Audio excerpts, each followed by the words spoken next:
최경영의 최강 시사.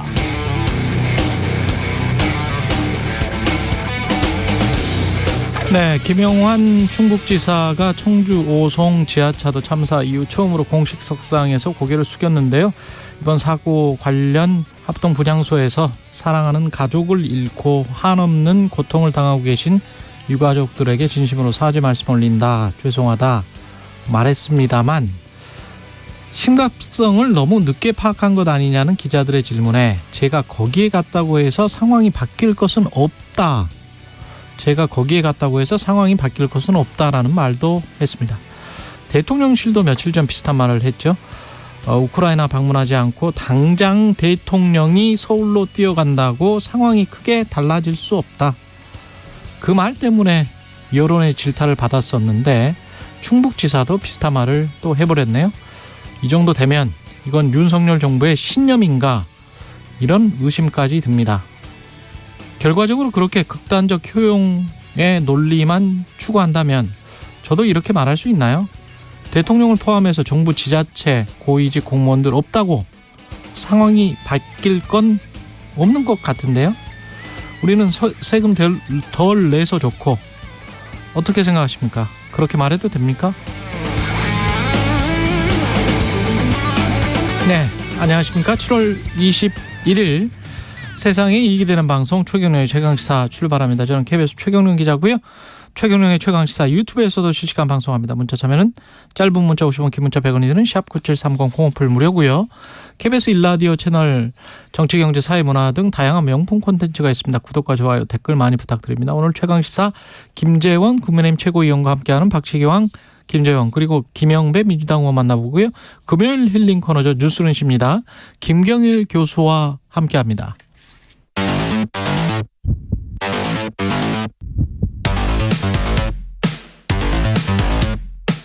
오늘 아침 가장 뜨거운 뉴스 언박싱. 네, 오늘은 뉴스 언박싱 확장판이 있는 날입니다. 민동기 기자, 김민하 평론가 나와 있습니다. 안녕하십니까? 안녕하세요. 예. 0813님이 최경영의 최강시사 듣기 위해서 채널 고정하고 기다립니다. 오늘도 파이팅입니다. 러브. 예, 3개 붙여주셨습니다. 감사원 보호 해체 결정에 문제가 있다는 감사원 결과가 나오고 환경부가 4대강 보호를 정상화할 것이다, 이렇게 또 발표를 했고 그랬습니다. 네. 한화진 환경부 장관이 지난 정부 보호 해체 결정은 성급하고 무책임했다면서 4대강 16개 보호를 모두 존치하고 세종보와 공주보 운영을 정상화하겠다, 이런 입장을 밝혔습니다. 이 환경부 장관이 입장을 발표하기 전에요, 감사원 감사 결과가 이제 발표가 됐는데, 금강, 영산강 보호 해체 개방 결정과 관련해서 문재인 정부가 국정과제에 설정된 시한을 이유로 과학적 합리적 방법 대신에 타당성, 신뢰성 측면에서 한계가 있는 방법을 사용해서 불합리하게 보호 해체의 경제성을 분석을 했다, 이렇게 발표를 했습니다. 이번 감사는요, 이재호 국민의힘 상임고문이 대표로 있는 4대강 국민연합이 지난 2021년 2월 공익감사를 청구하면서 시작이 됐습니다. 그리고 감사원은 문재인 정부 당시 환경부가 4대강 사업에 반대했던 시민단체 추천 인사 위주로 이 전문위원회 위원을 선정했다고도 발표를 했는데요.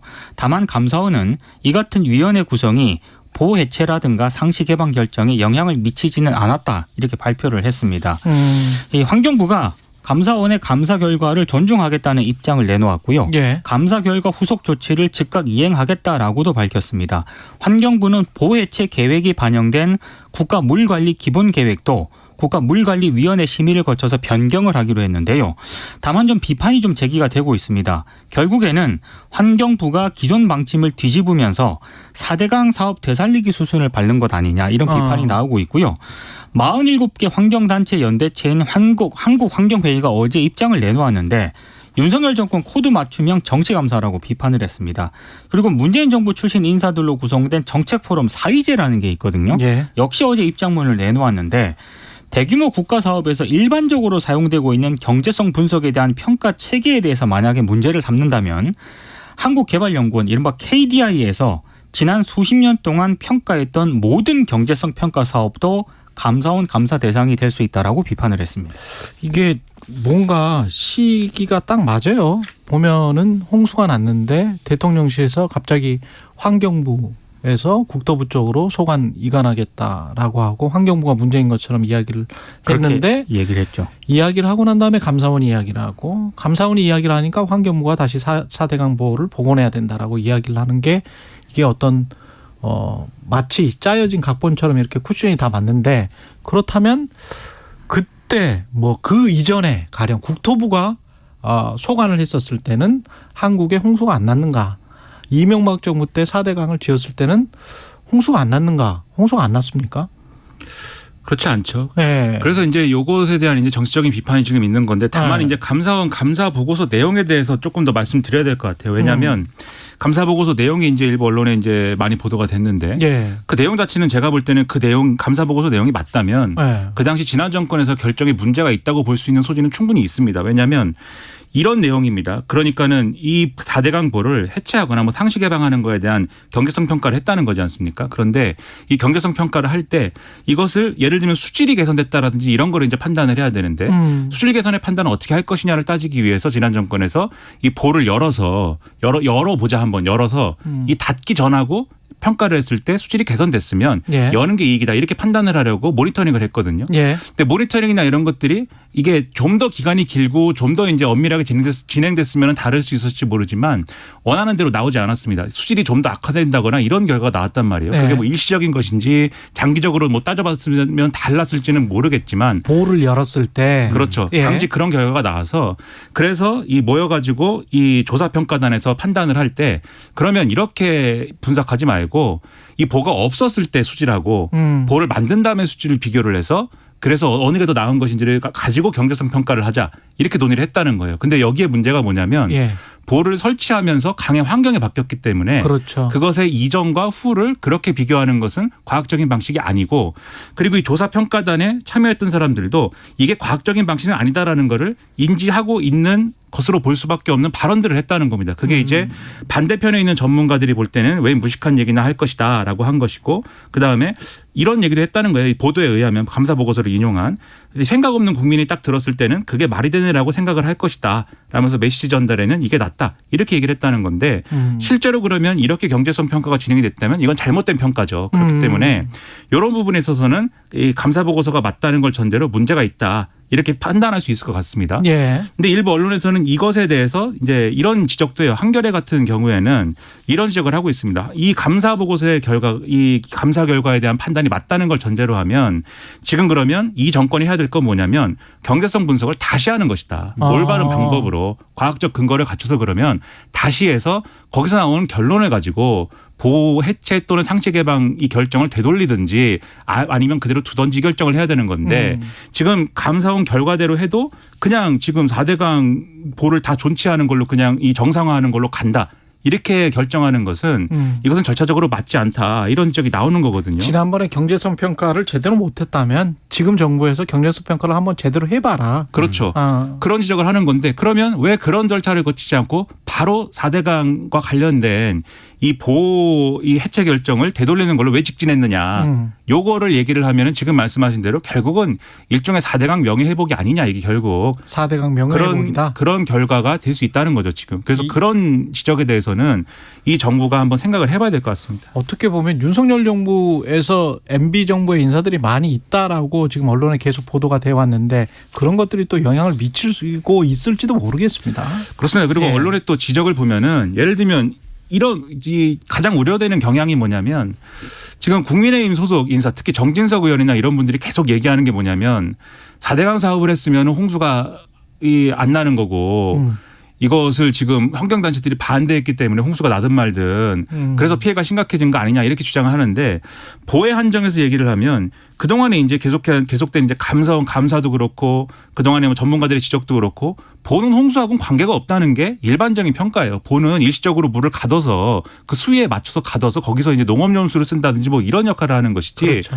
홍수가 날 정도가 되면은 이미 보는 잠기고 없다. 예. 그렇죠. 그리고 나버리는 거죠. 그렇죠. 예. 그렇기 때문에 홍수와 관계가 없는 것이어서 보를 가지고 그렇게 얘기하면 안 되고 그다음에 준설을 얘기하지 않습니까? 강바닥을 깊이 예. 파가지고 물그릇을 늘려야 되는 것이다라고 얘기를 하는데 이 준설과 관련돼서는 준설을 한 번 한다고 끝나는 게 아니고 계속해야 됩니다. 계속 쓸려 내려오니까. 그렇죠. 예, 그래가지고 그렇기 때문에 땅바닥이 다시 평평해져 버리더라고요. 그렇죠. 예. 그렇기 때문에 준설만이 답이 아니고 다른 방안도 같이 찾아보자. 그래야 된다라는 게 이 당시의 환경단체들이 지적이었기 때문에 그냥 반대했다 이렇게 얘기하는 것도 사실관계가 안 맞는 것 같고요. 또 준설 비용은 또 들 것이고. 그렇죠. 예. 그다음에 뭐 하나만 더 말씀드리면 최근에 보도 때문에 이런 주장이 더 강해졌는데 미호강에 대해서 이제 미호강을 준설하고 뭐 여러 가지로 개발하는 사업이 있었는데 환경단체가 이걸 반대해가지고 미호강이 넘친 거 아니냐라는 기사를 일부 언론이 쓰고 여기 또 이 정치권이 편승해가지고 이 주장을 막 하지 않았습니까? 예.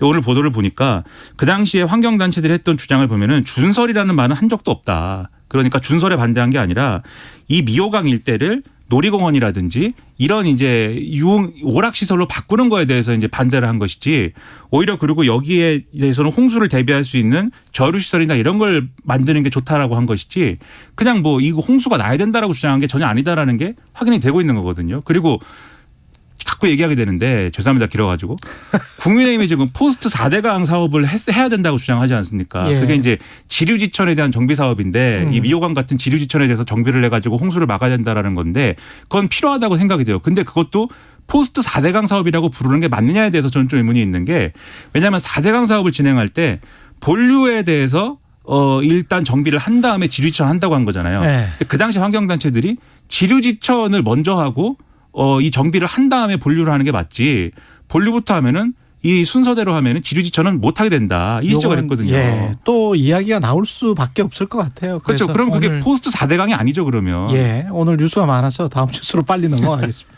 김영환 충북지사가 오송 지하차도 참사 이후에 처음으로 공식 사과했는데 아까 말씀드린 것처럼 또 이상한 이야기도 했습니다. 어제 이제 예. 충북도청 신과 1층에 합동분향소가 마련이 됐거든요. 예. 여기 이제 김영환 지사가 찾아서 이제 조문을 했습니다. 물론 이제 뭐 유가족들에게 진심으로 사죄한다 이런 입장을 밝히긴 했는데 그 다음 이제 발언이 좀 문제가 됐습니다. 골든타임이 짧은 상황에서 사고가 전개가 됐고 임시 제방이 붕괴하는 상황에서는 어떠한 조치도 효력을 발휘하지 못하고 생명을 구하는데 어려움이 있었다고 생각을 한다 이렇게 얘기를 했고요. 그러면서 자신이 현장에 갔어도 상황이 바뀔 것은 없다고 생각한다 이렇게 얘기를 했습니다. 심각성을 너무 늦게 파악한 것 아니냐라고 기자들이 물으니까 이 질문에 본인이 거기 갔다고 해서 상황이 바뀔 것은 없다면서도 지금 국무총리실의 감찰이 진행이 되고 있기 때문에 모든 사실관계는 다 밝혀질 것이다 이렇게 얘기를 했습니다. 이 발언이 전해지자 참사 희생자 유족하고 시민단체들이요 유가족들을 2번 울렸다라고 반발을 했고 유족 대표도 김영환 지사 발언은 직무유기이고 무책임한 태도다 이렇게 비판을 했습니다. 그리고 어제 이제 합동분향소에 이범석 청주시장도 방문을 했거든요. 일단 취재들 질문에 답을 하지는 않았습니다만 어제 오후에 청주시청에서 기자회견을 열었습니다. 그때 이제 머릿속에 사죄드린다라고 일단 입장을 내놓았고요. 다시는 희생자가 발생하지 않도록 하고 반복되는 피해가 없도록 점검을 하겠다 이런 입장을 내놓았는데 예. 왜 늑장 대응을 했느냐라고 또 질문이 나왔습니다. 여기에 대해서 이범석 시장의 답은 당시 오전에 보고를 받을 때는 지하차도에서 사고가 발생했다는 정도였기 때문에 부시장이 현장을 갔다. 본인은 침수 상황이 심각한 다른 현장을 지휘했다. 이렇게 설명을 하고 있습니다.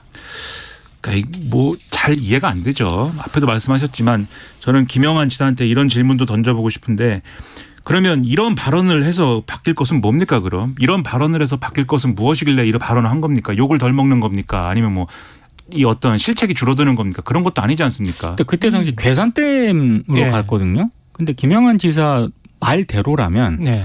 본인이 그러면 괴산 때문에 괴산댐에 간다고 해서 바뀌는 건 없어요. 네. 그런 얘기죠. 예. 그러니까 그러면 말이죠. 우리나라 공무원 한 절반 정도 없어져도 아무 영향이 없는 거예요. 결과적으로 국회의원 한 절반 정도 없어져도 아무 상관없어요. 예. 결과적으로 이 말이 그런 논리가 된다는 거죠. 그렇죠. 이 그렇게 말이- 하라는 게 아니고. 이 예. 말이 뭔가 사과를 하고 뭔가 네. 유감을 밝히는 과정에서 나온 말인데 이 말을 함으로써 사과를 하고 유감을 밝히는 얘기는 다 없어졌지 않습니까? 그렇죠. 예. 그런 발언을 왜 하죠? 그리고 이미 앞에서 오프닝에서 말씀하신 것처럼 대통령실 관계자가 그런 말을 해서 논란이 되고 크게 혼이 났는데 여론으로부터 그렇죠. 네.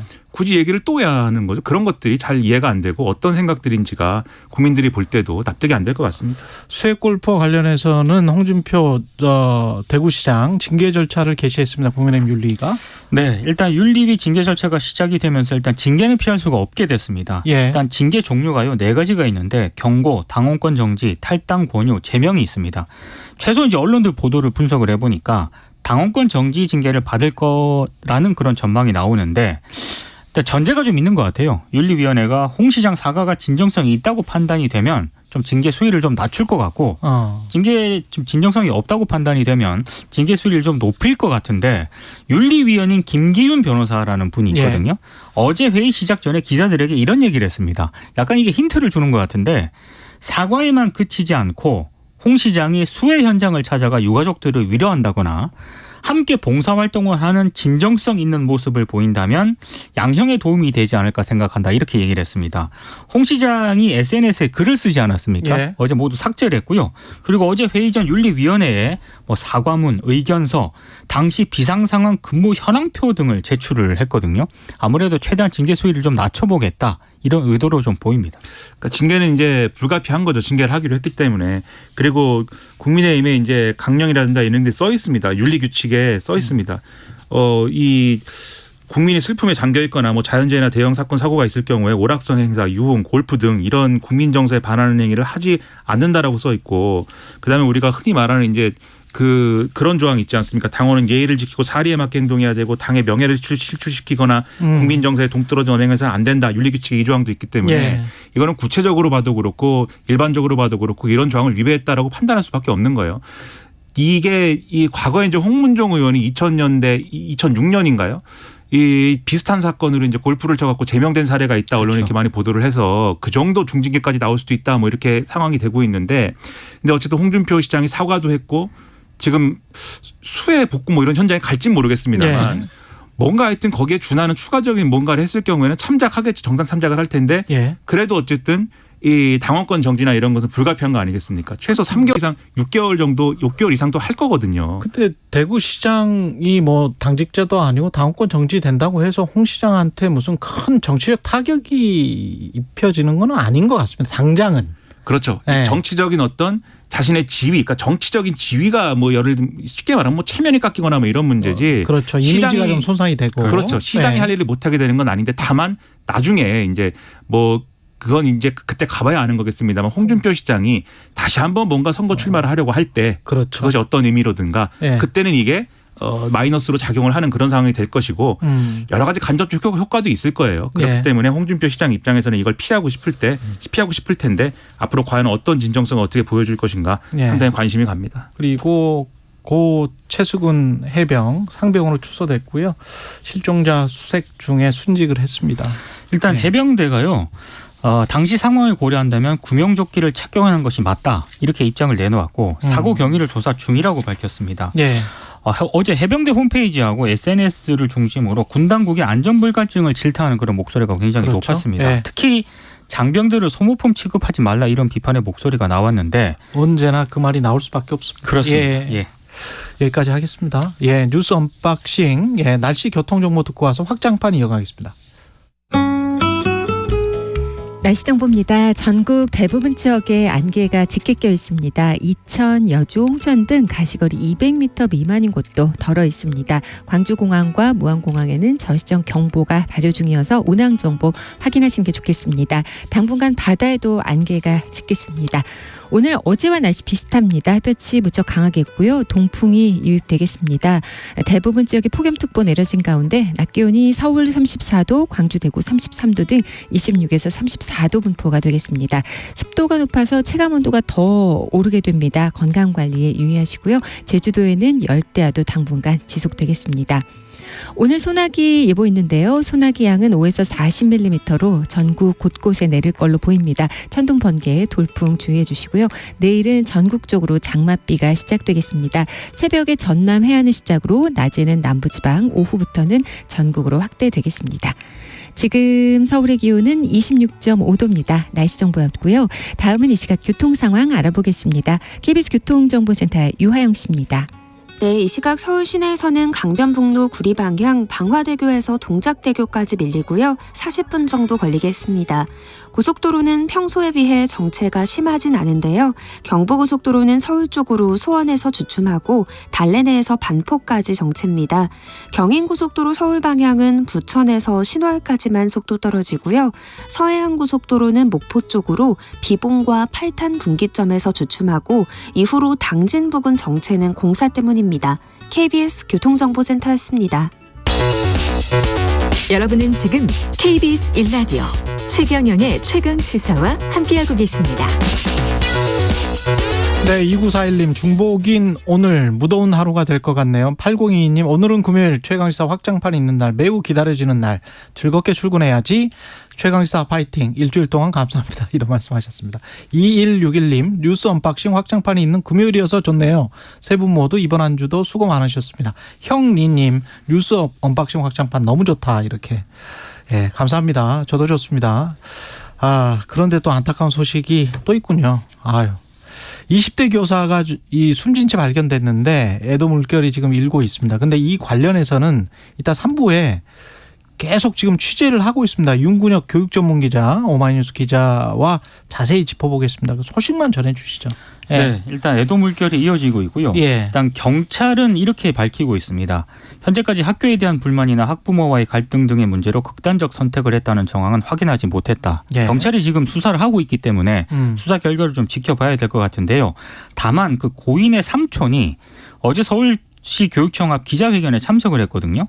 젊은 교사가 학교에서 극단적 선택을 할 수밖에 없게 만든 원인이 무엇인지 예. 분명히 좀 이유를 알아야겠다. 이렇게 입장을 내놓았고 학교에서 밝힌 입장문을 보면 아무런 문제가 없었다는 식으로 나왔는데 왜 사회초년생이 학교에서 생을 마감했는지에 대한 정확한 답은 되지 않는 것 같다. 그렇죠. 이렇게 입장을 예. 내놓았습니다. 얼마나 안타까운 일입니까? 자기가 근무한 학교에서 그런 선택을 했다는 것이 얼마나 하고 싶은 말이 있으면 그렇게 했겠습니까? 그리고 주변에 초중등 교사가 있는 분들 그러니까 뭐 친구라든가 뭐 친척 예. 중에 있는 분들 얘기 들어보시면은 심각한 문제들이 많이 있습니다. 그렇죠. 현장에. 그렇기 때문에 그런 걸 바꾸기 위한 논의들을 해야 될 텐데 그게 또 여러 가지와 다 연결이 돼 있는 거예요. 교육 현장의 문제도 있겠지만 왜 이 학부모들은 그렇게 그러면 그런 어떤 갑질 뭐 이렇게 오늘 언론에 표현하던데 그런 극성스러운 학부모의 마음은 어디서부터 오는 거냐. 만약에 있었다면. 그렇죠. 예. 그런 조건과 환경은 어디서부터 오는 거냐. 우리 사회가 왜 이렇게 이러고 있느냐에 대해서 근본적인 질문 왜라는 질문을 더 많이 던져야 되겠다. 분명히 이것에 대한 어떤 바로잡는 과정이라는 것에는 그런 것들이 필요하겠다 이런 생각 계속 하고 있습니다. 그 우리가 혹시 교육 학부모들이나 학생들이 본인들이 교육 소비자라고 생각을 해서 소비자는 왕 뭐 이렇게 생각해서 갑질을 할 수 있는 권리가 있다라고 생각을 하신다면 그거는 굉장히 천박한 자본주의입니다. 미국의 소비자 운동을 했던 분이 알면 깜짝 놀랄 거예요. 그 노동자나 특히 서비스직 뭐에 있는 사람들을 외국 사람들이 대하는 것과 한국 사람들이 대하는 것, 백화점이든 뭐 항공사든 어디든 간에 왜 다른지 그 인간에 대한 존중이라는 게 인본주의라는 게 근본이 돼야 되는데 무슨 소비자가 왕입니까? 소비만 하면 왕입니까? 아니잖아요. 그러니까 저도 한마디만 또 예. 짧게 얘기하면은 제가 죄송합니다. 자꾸 말이 많아서 한마디만 예. 얘기하면 할 말이 많아가지고 이게 자기 자식을 경쟁에서 살아남게 하려고 그렇게 극성스럽게 하는 분들이 있는 거고 그런 것들은 내버려 두면서 결국에는 이 현장 일선에 있는 교사들이 책임져야 될 것만 늘어나고 그렇죠. 그리고 이 교사들이 그럼 실질적으로 할 수 있는 건 계속 줄어들고 이거는 아동학대고 저거는 폭력이고 이건 신고당하고 이러면서 계속 줄어들고 예. 카카오톡이니 뭐니 이런 것이 만들어지면서 집에 가도 이것은 끝나지 않아요. 일이 이런 식의 일이 항의 무슨 뭐 대응 설명 뭐 이런 게 이런 것을 그냥 이분들에게 다 책임 전가한 우리의 그 업보를 돌아봐야 된다는 겁니다. 예. 국회 윤리자문위가 코인 논란 있었던 김남국 의원 제명 공고를 했습니다. 네, 김남국 무소속 의원에 대해서 가장 높은 징계 수위인 의원직 제명을 권고를 했습니다. 유재풍 윤리심사 자문위원장이 어제 기자들에게 밝힌 내용을 보면은요. 전체적으로 봤을 때 김남국 의원이 의혹에 관해서 소명이 안 된 부분이 있고 소명이 성실하지 못했다 이런 입장을 밝혔는데 윤리심사자문위원회는 김남국 의원이 국회 상임위와 소위원회 중 200번 넘게 가상자산을 거래한 사실을 파악했다고 밝혔고요. 2021년 말 가상자산을 팔아서 보유하고 있던 현금성 거래소 잔액은 99억이고 이 가운데 9억 5천만 원가량을 인출한 사실도 확인했다고 일단 밝혔는데 윤리특위는 향후 윤리심사자문위원회가 공고한 이 제명안을 두고요. 징계심사 소위와 전체 회의를 열어서 징계 소위를 결정을 할 것으로 보입니다. 윤리특위가 제명을 결정을 하고 이후 국회 본회의에서 재적 의원 3분의 2 이상이 동의하면 제명이 확정이 되는데 아무래도 민주당 의원들의 태도, 입장이 상당히 변수가 될 것으로 보입니다. 근데 윤리심사자문위원회가 21대 국회 들어서 몇몇 국회의원들에게 제명을 권고한 적이 있거든요. 근데 실제로 제명된 의원은 없습니다. 그러니까 좀 윤리심사자문위가 제안한 것보다 뭐 낮춰질 수도 있고 할 것 같은데 왜냐하면 윤리 전체회의도 거쳐야 되고 그다음에 본회의에서 표결해야 되는데 제명의 경우에는 본회의에서 3분의 2가 표결해야 됩니까? 200명이 찬성해야 되는데 민주당이 다수인 상황에서 이제 그게 될 것이냐는 의문이 있고 그래서 이제 될지는 모르겠는데 이런 생각은 좀 듭니다. 예를 들면 지금 제명을 해라라는 취지가 김남국 의원이 상임위에서 상임위 활동을 하지 않고 이 코인 거래를 했다. 이것만 가지고 제가 볼 때는 뭐 제명이다. 이건 제가 볼 땐 좀 과한 것 같아요. 그렇죠. 예를 들면은 그게 아니라 그전까지 뭐 게임 업체와의 어떤 유착 의혹이라든가 이런 것들이 형사법적으로 이제 논란이 되고 있으면은 그걸 근거로 해서 이런 주장을 할 수 있을 것 같은데 그것만 놓고 보면 아닐 것 같은데 근데 또 이런 부분도 있습니다. 지금 한때 현금성 거래소 잔액이 99억이었다라고 하면은 이게 어느 뭐 시점을 따져봐야 아는 것이겠지만 이 중에는 재산 신고가 됐어야 되는 부분도 있을 거거든요. 분명히. 그럼 이걸 어떤 재산 신고의 회피 용도였다라든지 이렇게 판단할 수 있다면 또 그럼 제가 볼 때는 강한 어떤 제명 그렇죠. 정도의 얘기할 수 있는 겁니다. 그래서 그런 내용들을 지금 이제 제대로 이 제가 말씀드린 이런 것들까지 포함해 가지고 판단하는 게 맞는 것인가 등등에 대해서 제대로 판단하는 모습을 보여줘야 국민들이 어떤 결론이 나든 이 과정에 대해서 신뢰를 가질 수 있다. 왜냐하면 민주당이 다수당이고 김남국 의원은 민주당 출신이기 때문에 그 말씀을 드리겠습니다. 이화영 전 경기부지사가 방북 비용을 보고하자 이재명 당시의 경기지사가 알았다라고 대답했다라는 KBS의 단독 보도가 있습니다. 네, 이게 북측 인사들하고 김성태 전 쌍방울그룹 회장 그리고 이화영 당시 경기도 평화부지사가 함께 참석했던 2019년 7월 국제행사가 있었거든요. 근데 이 자리에서 김성태 전 회장이 검찰에서 진술한 내용은 이렇습니다.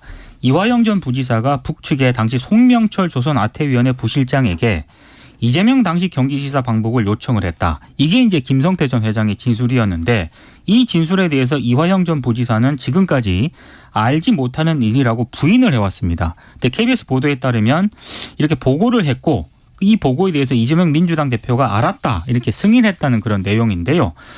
일단 이화영 전 부지사는 검찰이 쌍방울 대북 성공 관련 국정원 문건 그리고 관련자들의 진술을 제시를 하니까 입장을 바꾼 것으로 일단 전해졌다고 KBS가 보도를 하고 있는데 일단 이재명 대표 측은 이 진술은 모두 사실 무근이다라는 입장을 밝혔고요. 또 하나 이제 이화영 전 부지사의 배우자가 민주당의 A4 용지 2장 분량의 탄원서를 제출한 게 있는데 이 탄원서 내용을 잠깐 소개를 해드리면 부인이 탄원서를 제출한 거죠? 그렇습니다. 남편이 10개월가량 감옥 독방에 갇혀서 매일 검찰의 조사를 받고 있다. 그리고 검찰이 이재명 대표를 기소하기 위해서 쌍방울 관계자들의 증언을 조작을 했다 이렇게 주장을 하고 있고요.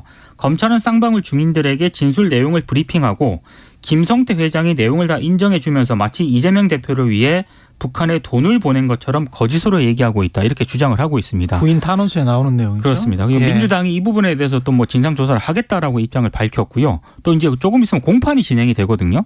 법정에서의 진술이 중요하겠네요. 그러니까 이화영 전 부지사가 공판에 나와서 실제로 어떤 진술을 할 것인지 이게 상당히 관건이 될 것 같습니다. 그러네요. 결국 이제 법원에서 이제 판가름 나는 것인데 다만 이제 지금 따져야 될 게 이제 어떤 방식으로 기소를 할 것이냐 그리고 기소를 하기 전에 이제 뭐 영장이나 이런 거 보낼 거냐 뭐 이런 문제들이지 않습니까? 그렇죠. 이재명 대표에 대한. 그렇죠. 근데 지금 이제 분위기를 보면은 이화영 부지사가 이런 증언을 했다라고 하면 이 진술의 정확한 의미가 뭐냐면 대가성 인식에 관한 부분이에요. 결국은 제가 볼 땐 법리상에. 왜냐하면 지금 제3자 뇌물을 적용하겠다고 하는 것은 이재명 대표가 이 쌍방울 김성태 회장 측에 대북 사업권이나 이런 것들을 약속해주고 그 대가로 본인이 돈을 받았으면 이게 뇌물죄인데 본인이 받지 않고 자기가 줘야 될 곳이 있는 곳에 김성태 회장에게 당신이 거기다가 줘라. 라고 지시를 해서 이게 제3자 뇌물이다 이렇게 되는 거거든요. 그렇죠. 그리고 줘야 될 곳이라는 게 결국 이게 방북 비용을 그것도 이제 그게 맞느냐도 뭐 쟁점이겠지만 진짜 방북 줬는지. 예. 그리고 이제 그렇게 주는 게 맞는지. 근데 어쨌든 방북 비용을 치렀어야 될 것을 이재명 지사가 냈어야 될 돈을 김용태 회장이 대신 내게 하는 방법으로 이 돈을 줬다. 이게 이제 이런 얘기를 하는 건데. 예. 근데 이제 이재명 대표가 이거 몰랐다고 하면 대가성에 대한 인식이 없는 거였던 거고, 이게 있다 그러면 대가성에 대한 인식이 있는 거여서 청탁이 성립을 할 수가 있는 거거든요. 부정한 청탁이 있어야 되기 때문에. 그렇죠. 그래서 그 얘기를 하는 거여서 이 수사가 급물살을 탈 수 있다라고 평가한다면 그거는 맞는 것 같습니다. 지금 요 증언이 나왔다고 하면. 그러면 이제 아마도 이제 또 구속영장 보내고 이 체포동의안 처리해야 될 건데, 이런 문제가 있어요. 지금 7월 임시국회 끝나면 휴회기를 가져야 되는 상황 아닙니까? 예. 지난번에 뭐 방탄으로는 소집 안 한다고 했기 때문에 그때 이게 구속영장을 보내면 이재명 대표가 교섭단체 대표연설에서 공언했던 대로 자기 발로 걸어서 실질심사 받으러 가는 과정이 매우 매끄럽게 진행이 됩니다. 근데 그게 아니라 회기가 열렸는데 그때 보내면 민주당이 또 체포동의안을 또 생각해야 돼요. 근데 지난번에 이제 정당한 영장 청구에 대해서는 예. 수용한다고 그랬는데 이 건을 정당하다고 평가할 거냐, 굉장히 어려운 문제지 않습니까, 민주당이. 그러다 보니까 민주당에서 하는 얘기는 검찰이 오히려 민주당을 곤란하게 만들기 위해서 좀 늦출 것이다. 그렇죠. 네. 국회가 열린 다음에 보내고 한동훈 장관이 나와가지고 또 막 설명을 할 것이다, 이렇게 얘기를 하거든요.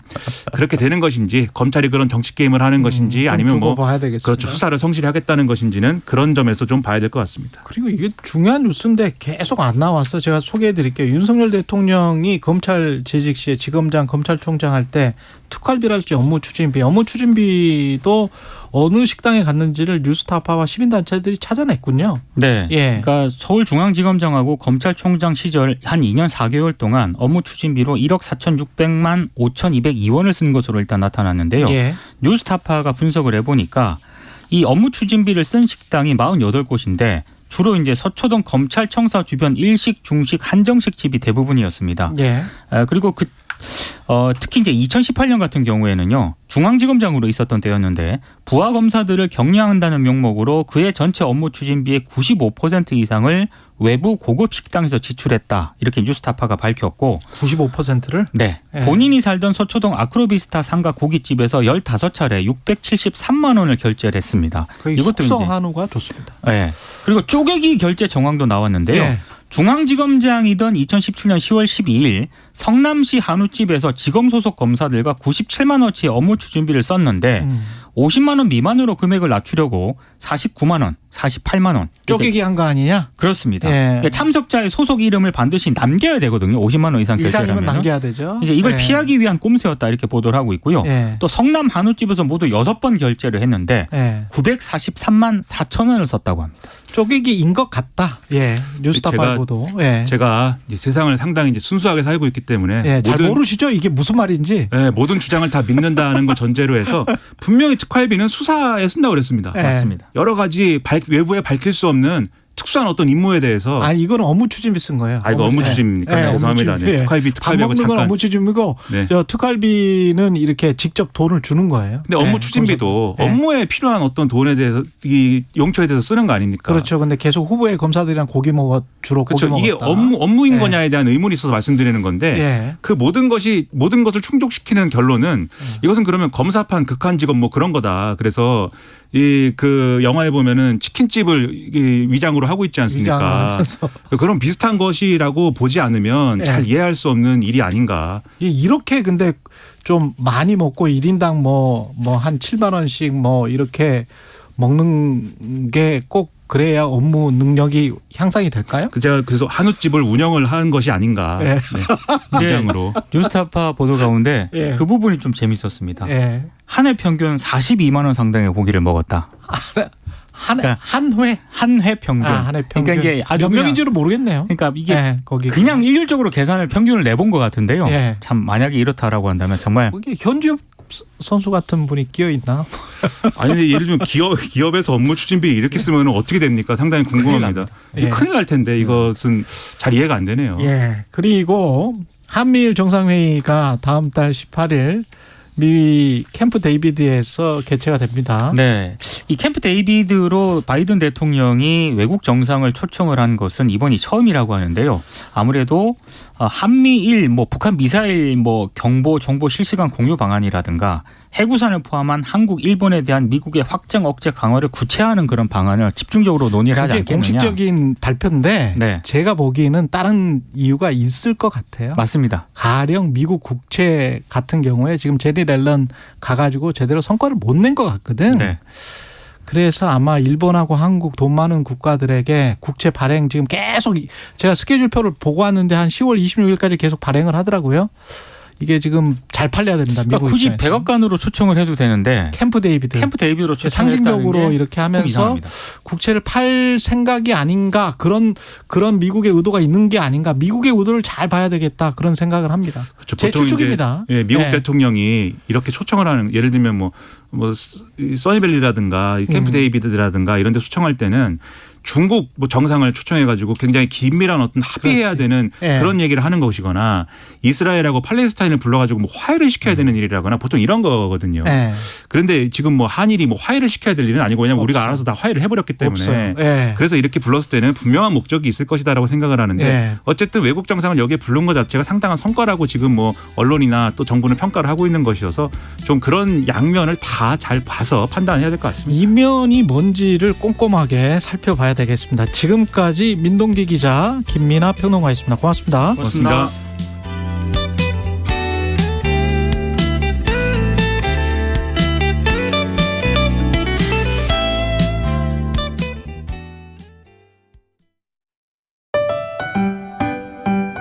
(2023) KBS 1라디오 연중기획 낮은 목소리 당신의 목소리를 들려주세요. 네, 안녕하세요. 저는 치과에서 치과위생사로 17년차 근무하고 있는 도은정입니다. 저희 치과위생사들은 많은 분들이 치과 간호사라고 많이 말씀을 해주세요. 하지만 저희 정식 명칭은 치과위생사입니다. 가장 속상했던 거는 저희 큰아이가 2살 때 되게 좀 심하게 다쳤었는데 제가 수술 중이어갖고 연락을 받을 수가 없는 상태였고 바로 갈 수도 없는 상황. 그 상황에서 아이는 다쳤다고 전화가 오는데 환자분들 앞에서는 평소와 다름없이 진료를 봐야 됐을 때 그때 진짜 속상했고 요즘 말로 좀 현타? 직업병이요? 있죠. 아무래도 앉아서 환자의 구강안을 살펴야 되고 장시간 그걸 또 해야 되는 부분이 있다 보니까 목 디스크나 어깨 이런 부분이 많이 불편하세요. 환자분들에게 하고 드리고 싶은 말씀은 6개월에 적어도 한 번 정도는 건강검진을 받듯이 치아도 건강검진 받으셔서 건강을 좀 지켜주셨으면 하는 마음입니다. 그리고 두 번째는 저희 치과의상사 선생님들에게 말씀을 드리고 싶은 건데 집에만 있지 마시고 사회로 병원으로 치과로 많이 오셨으면 좋겠습니다. 사실 많이 부족합니다. 치과의상사 선생님들이. 서로를 좀 더 이해하고 갈등을 줄여갈 수 있길 희망합니다. KBS 1라디오 연중기획 낮은 목소리였습니다.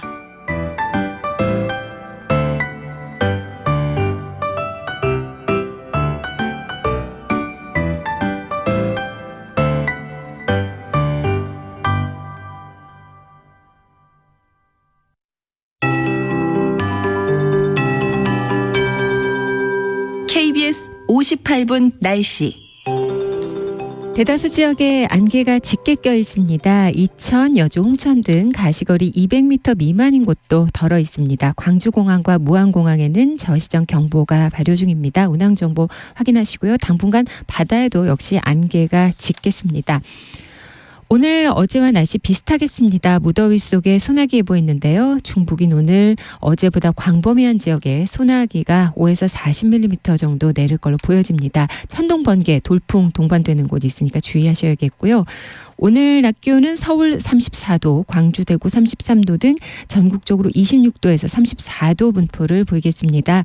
동해안을 제외한 대부분 지역에 지금 폭염특보가 발효 중이고요. 최고 체감온도 33도 이상 오르는 곳이 많아서 매우 무덥겠습니다. 게다가 대부분 지역 자외선 지수가 어제보다 더 높습니다. 전 지역 거의 매우 높음 단계를 보이겠습니다. 내일부터 전국적으로 비가 시작됩니다. 이 비의 성격을 보면 정체전선과 북한을 통과하는 저기압이 원인이 됩니다. 저기압 인접 지역인 경기 북부 영서 지역, 또 지형 효과가 더해지는 서해안 남해안 중심으로 강한 비가 집중되겠습니다. 수도권 강원도의 빗줄기 강한 시점은 내일 밤부터 모레 아침이 되겠습니다. 지금 서울의 기온은 27.3도입니다. 강혜종입니다.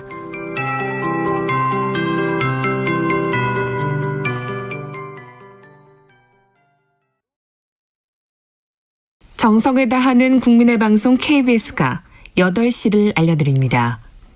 AM 711kHz, FM 97.3MHz, KBS 1라디오입니다. HLKA.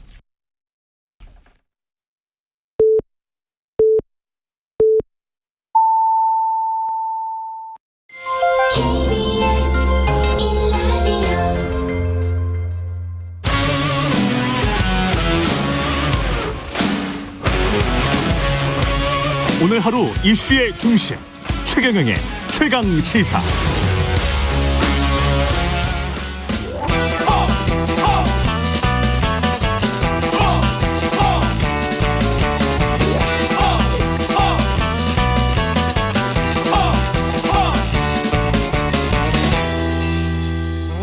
네, 링 밖으로 나간 박치기왕 만나는 시간입니다. 국민의힘 김재원 최고위원 자리하셨습니다. 안녕하십니까? 안녕하세요.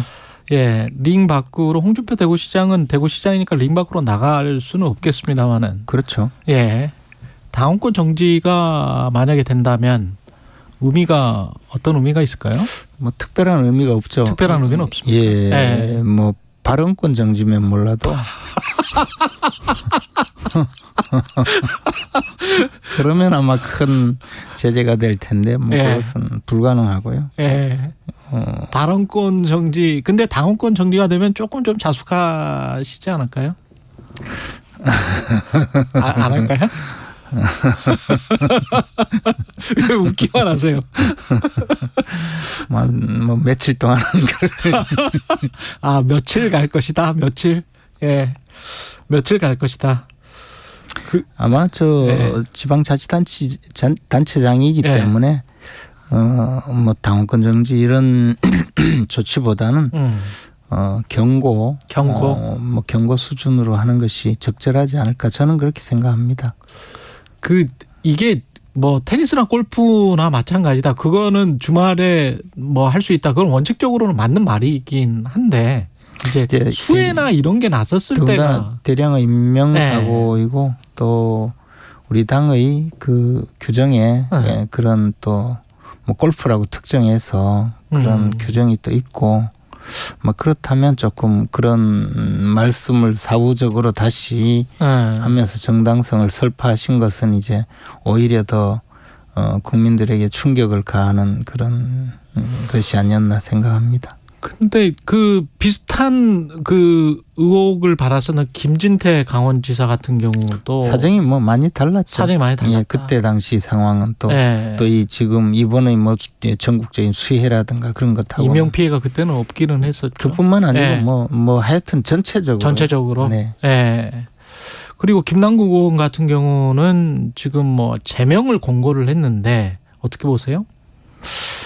근데 이제 그것과 전혀 다르게 우리 당의 곽상도 전 의원이 그 당시 이제 그 뇌물 의혹으로 50억 뇌물 의혹으로 처음에 그 탈당을 했는데 탈당했었죠. 그렇죠. 탈당을 하니까 국회에서 제명하겠다 이런 그 의견이 있었고 우리 당에서 오히려 제명하겠다고 그렇게 하니까 이런 경우에는 이제 보통 민주당이 동의하고 우리 당도 뭐 제명에 참여하면 국회 제적 3분의 2가 제명에 나서지 않겠습니까? 그러니까 곽상도 전 의원이 의원직 사퇴를 해서 그렇게 마감을 했거든요. 아, 기억납니다. 예. 그러니까 이제 국민의힘은 그렇게 뭐 좀 자정 노력을 하는데 민주당이 어떤 당입니까? 민주당은 안 그럴 것이다. 그럴 수가 없죠. 지금 당장에 이재명 대표를 결사옹위하느라고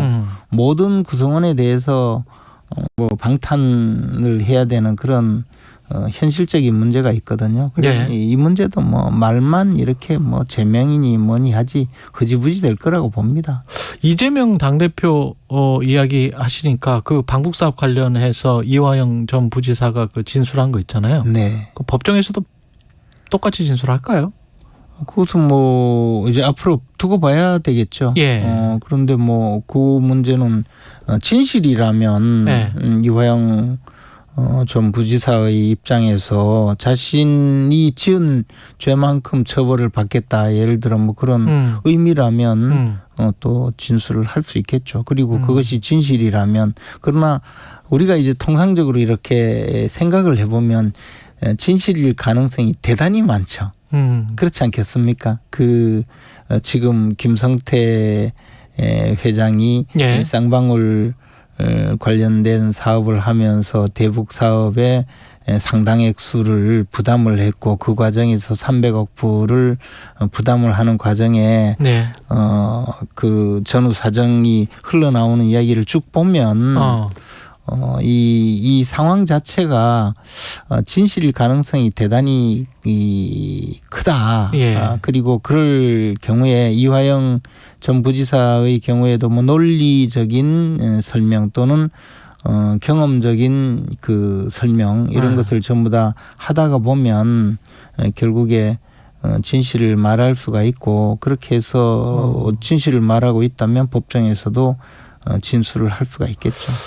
이화영 전 부지사의 또 부인은 무슨 검찰의 압박이나 이런 게 있는 것처럼 지금 뭐 편지를 탄원서를 썼다고 하는데. 네. 그러나 요즘의 그 검찰 수사는 뭐 저 변호인이 참여한 상황이고, 예.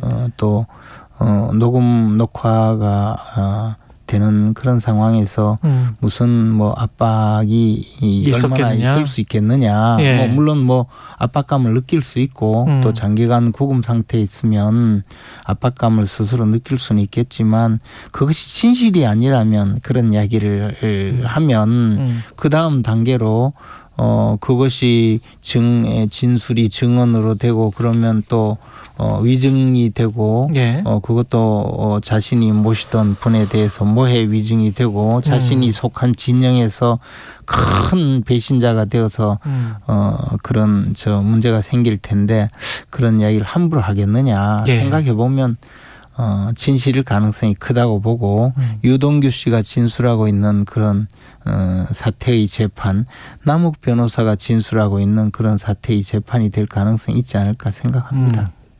그 재난 속보 전해드리고 다음 질문 이어가겠습니다. 오늘 10시를 기해서요, 이해천군 경산시 안동시 지역에 폭염 경보가 발효됐습니다. 폭염입니다. 야외 활동을 최대한 피하고, 그 어르신들 많으신 지역인데요. 외출할 때는 가벼운 옷차림을 하고 창이 넓은 모자, 물병을 반드시 휴대해야겠습니다. 노인, 신체 허약자, 환자 등을 두고 외출할 경우에는 친인척이나 이웃에게 부탁하고 전화 등으로 안부를 확인해 주시면 좋겠네요.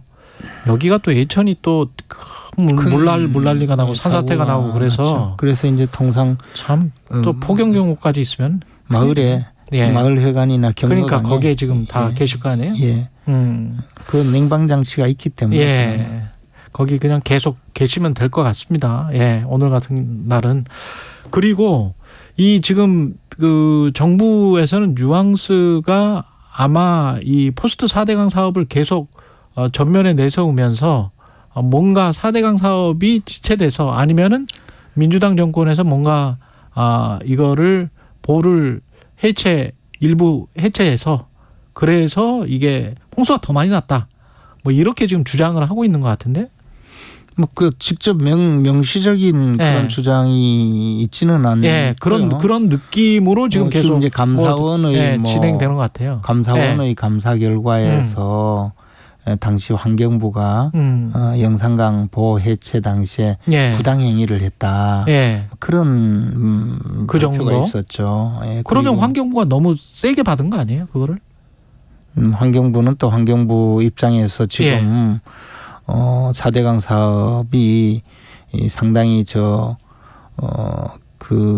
이제 본격적으로 진행이 되다가 도리어 그 문재인 정부에서 굉장히 그 4대강 보해체를 위해서 온갖 그 여러 가지 예. 조치를 취했거든요. 네. 제가 있는 제가 그 제 고향 경북 의성 지역에 있는 상주보와 낙담보도 당시에 해체하기 위해서 엄청 노력을 했었는데 그 지역의 지방자치단체장과 정치인들, 국회의원들이 다 예. 그 주민들이 전부 반대하고 나서서 예. 사실은 수위를 좀 낮추다가 나머지는 못했어요. 그런 것이 전국적으로 벌어졌거든요. 예. 단순히 뭐 영산강 보해체 그 문제가 아니라 그때 당시 환경부가 저지른 여러 가지 잘못된 사례가 있기 때문에 그것을 아마 또 바로잡으려고 노력을 해야죠.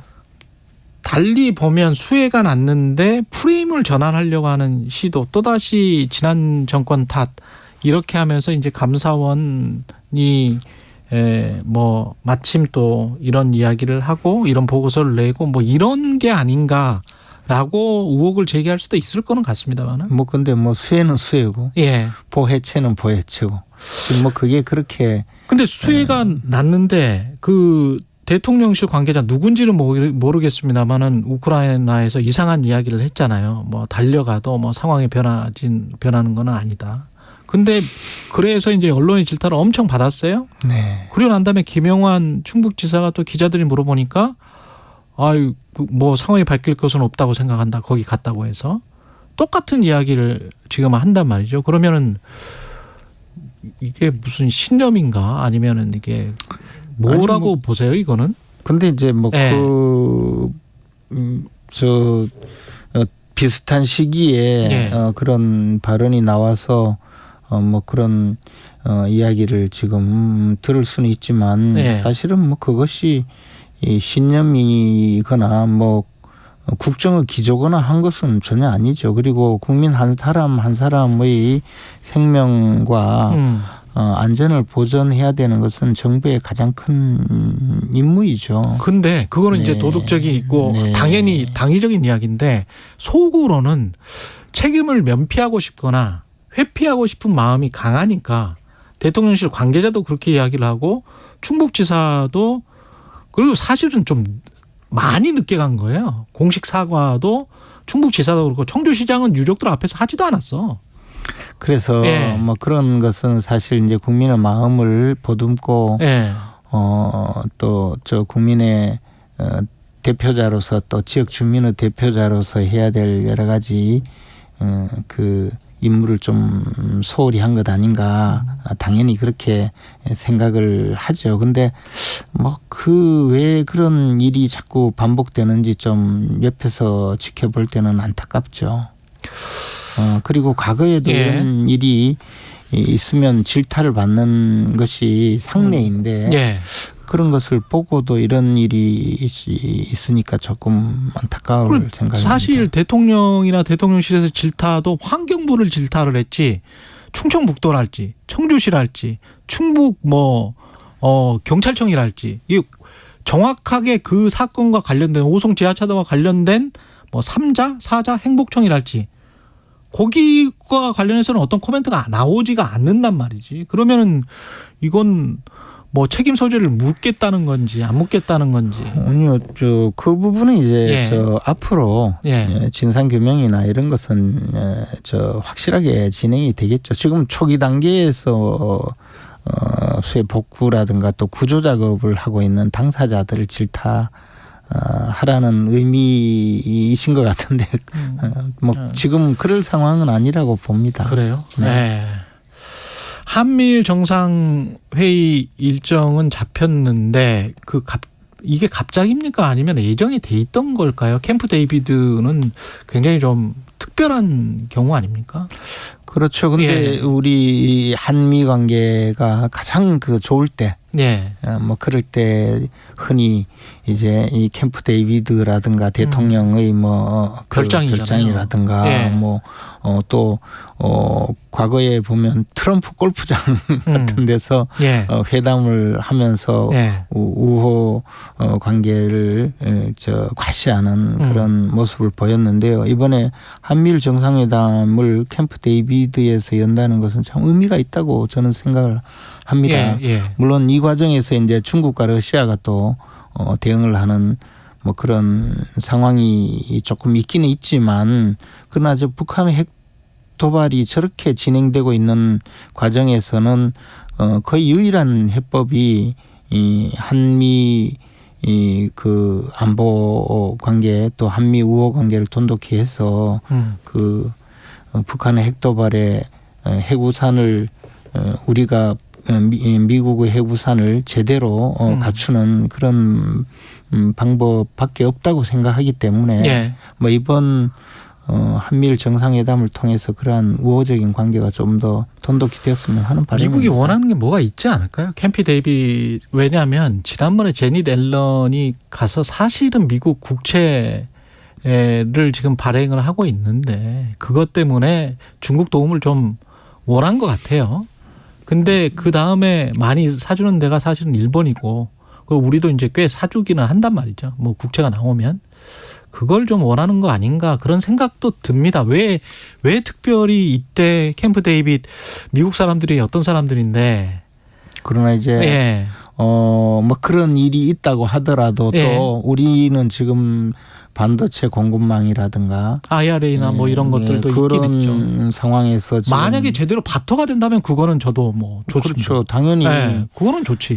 당연히 그게 외교죠. 그런 뭐 특히 이제 뭐 미국 국채를 우리가 그 매입을 한다는 정도의 문제는 사실 우리의 경제력으로 미국이 그것을 우리에게 부탁하기 위해서 캠프 데이빗에 초청한다는 아니, 그런 거기 지금 뭐 그 발행을 하긴 하는데 그리고 그 미국 만만치 않아요. 지금 상황이 미국이 그렇게 만만한 상황은 아닙니다. 미국 국채의 저는 뭐 연방 준비제도 이사회에서 지금까지 그만큼 양적 완화를 떠받쳐줬는데 그것을 한미일 회담을 해서 한미일 회담을 통해서 그것을 국채를 사도록 할 정도로 몰렸다고 보지 않습니다. 그래요. 네. 아까 제가 유족들 앞에서 사과를 안 했다라고 했어요. 그래서 제 말이 맞아요. 기자회견 할 때 브리핑 할 때는 사과를 했습니다. 제가 정확히 기억하고 있는데요. 유족들 앞에서 사과하지 않았다라고 제가 말했습니다. 사과를 하긴 했어요. 근데 기자회견 브리핑하면서 공식 사과를 했어요. 차라리 유족들 앞에서 공식 사과를 했었어야 한다. 청주시장이면. 그런 말씀을 드린 겁니다. 공식 사과는 했습니다. 공식 사과를 전혀 안 했다라는 말은 아닙니다. 김영호 통일부 장관 논란에 대해서는 어떤 말씀을 하고 싶으십니까? 근데 뭐 저는 그 부분에 대해서는 이런저런 이야기를 하지 않는 것이 좋을 것 같아요. 아직까지. 아직까지 뭐가 뭐 국회에서 뭐 청문회나 이런 게 진행되지 않기 때문에 그렇죠. 뭐 이제 앞으로 진행이 되면서 뭐 그에 대해서 또 스스로 그 반론도 제기하고 해명도 하지 않을까 생각합니다. 알겠습니다. 제가 확인을 잘 못해서요. 알겠습니다. 여기까지 듣겠습니다. 김재현 국민의힘 최고위원이었습니다. 고맙습니다. 고맙습니다. 최경영의 최강시사는 여러분과 함께합니다. 짧은 문자 50원, 긴 문자 100원이 드는 샵 9730. 어플 콩과 유튜브는 무료로 참여하실 수 있습니다.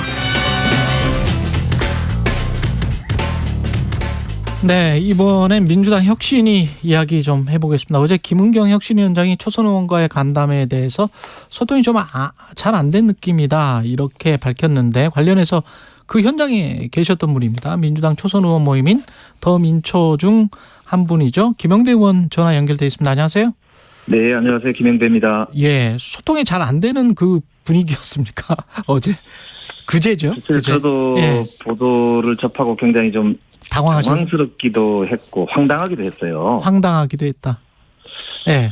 원래 이제 뭐 혁신위가 이제 외인 구단이 하니까요. 이제 소통이 원활하지 않은 측면이 있는데 어제는 좀 하여튼 약간 당황과 황당 사이였다. 이게 이제 우리 대체로 사람들 반응이 아니었나 생각이 돼요. 그 황당했던 이유는 뭘까요? 소통이 잘 됐다라고 느끼셨습니까? 이제 원래 혁신은 0에서 100까지를 다루게 되기 때문에 네. 이제 혁신위원회가 할 일은 아무래도 여러 이제 의견들 중에서도 우선순위를 좀 가지는 일을 하게 될 걸로 생각이 돼요. 그러면 의견이라는 게 이제 좀 다양한 층위가 있을 수 있는 거라서 저는 소통이 오히려 좀 적절하게 됐을 걸로 생각을 했는데 서로 이제 약간의 그런 이제 초점의 차이가 있는 거 아닌가 이런 생각도 들었고 또 한편으로는 이재명 대표도 초선이잖아요. 아 그러네. 그러니까 이제 그래서 이제 어떤 문제 의식으로 그런 말씀을 하셨는지 좀 저희들도 정확하게 이 캐치하기가 좀 약간 어려운 측면이 좀 있었어요. 그러네요. 예. 그 간담회에서 근데 주로 어떤 혁신과 관련해서 김영배 의원님은 어떤 이야기를 하셨어요? 이제 아무래도 국민들 눈높이와 국민들 시각에서 민주당이 이제 어떻게 보이고 있나, 그래서 어떻게 나아가야 될까, 뭐 이런 점에 대해서 이제 서로 좀 대화를 나눴었거든요. 예. 그러다 보니까 이제 혁신위가 모든 것을 다 할 수는 없지만은 꼭 해야 될 일은 아무래도 국민 눈높이에서 국민들이 원하시는 방향으로 우리 당이 스스로 하기가 조금 어려워하는 일들을 좀 해주시는 게 좋겠다, 이런 의견들이 좀 여러분들이 말씀을 하셨어요. 그렇군요. 그러니까 당 내부에서는 하기가 힘들고 외부에서 혁신위가 좀 해줬으면 하는 일들이 구체적으로 뭘까요? 국민 눈높이에서? 아무래도 이제 우리 당 내에도 기득권이라는 게 있는 거고, 예. 또 이제 뭐 공천권을 둘러싸고는 이해관계가 많이 첨예하니까, 예. 그런 문제들을 포함해서 이제 우리 당이 국민들께 윤리정당으로서 제대로 이제 답하지 못하고 있는 것들도 있지 않습니까? 예. 예, 그래서 국민들께서 이제 이쁘게 봐주려고 해도 태도가 불량하다든지, 좀 야단을 맞고 나면은 고치는 그런 자세를 보인다든지, 증거를 좀 보인다든지 이래야 될 텐데, 그러지 않는다, 반성하지 않는 거 아니냐, 뭐 이런 이제 문제들과 관련한 그런 이제 여러 제안들도 있었고요. 구체적인 뭐 제안 같은 거 생각나시는 거 있습니까? 아무래도 이제 우리 당내에서 이제 윤리정당으로 거듭나는 데 있어서의 이제 지금 이제 뭐 현안들이 꽤 많지 않습니까? 예. 예, 그런 문제들에 대해서도 이제 좀 제안들이 있었고, 여기서 뭐 다 말씀드리기는 좀 어렵고, 오늘 아마 김은경 위원장께서 10시에 윤리정당 관련된 발표를 하신다니까 조금 기다려 보시면 아마 수렴된 의견을 말씀하시지 않을까. 예, 그렇게 생각하고 있습니다. 그럼 일정 같은 게 어느 정도 감지가 되셨나요? 가령 불체포 특권 포기랄지 그 1, 2호가 나온 다음에 그 다음에는 이제 어떤 방향으로 가겠구나, 어떻게 보세요? 아무래도 이제 지금 중요한 게 윤리정당 오늘 발표를 하게 되면은 최근에 문제가 되는 돈봉투 사건이라든지 코인 문제라든지, 예. 또 이제 그런 것과 관련돼서 민주당이 왜 빨리빨리 혁신을 안 하고 미적거리냐, 이런 이제 국민들의 비판에 대한 대응과 관련한 아마 이제 제도 개선 혹은 아니면 권고사항 이런 게 오늘 뭐 말씀을 하실 걸로 보여요. 그리고 나서는 아마도 당내 기득권 때문에 국민들에 걱정을 끼치는 그런 이제 문제들을 아마 지적할 것 같은데, 그 중에 예를 들면 뭐 공천과 관련된 원칙과 방향이라든지, 아니면 이후에 이제 우리 선거제도와 관련돼서 거대 양당이 가지고 있는 기득권들을 청산하면서 정치를 실제로 개혁하는 데 앞장서는 민주당의 모습을 보여야 된다든지, 그런데 제도 개선 뭐 상황 이런 것들을 포함해서 아마 말씀하시지 않을까, 이제 그런 느낌을 받았습니다. 그 동료 의원이긴 합니다만은 김남국 의원 같은 경우에 이제 국회 윤리위에서 제명을 권고를 했는데, 이런 것도 혁신이 이번에 오늘 뭐 기자회견이든 어느 때든 간에 뭔가 나올까요? 아무래도 현재 탈당한 상태여서 우리 당원이 아니기 때문에 직접 언급을 하기는 조금 적절치는 않겠지만, 예. 이제 아무래도 원칙적으로 국민들께서 이렇게 이해하실 수 있는 그런 방향성은 제시를 하실 걸로 그렇게 방향성은 제시할 거다. 예.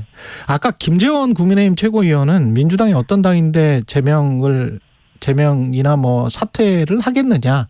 본인들 같으면. 저도 들었는데요. 들으면서도 사실 굉장히 좀 스스로 자괴감도 들고 부끄럽고 그랬습니다. 그러나 민주당은 절대 그런 정당이 아닙니다. 정말 예. 민주당은 대한민국 민주주의를 이끌어왔다는 자부심도 있고요. 예.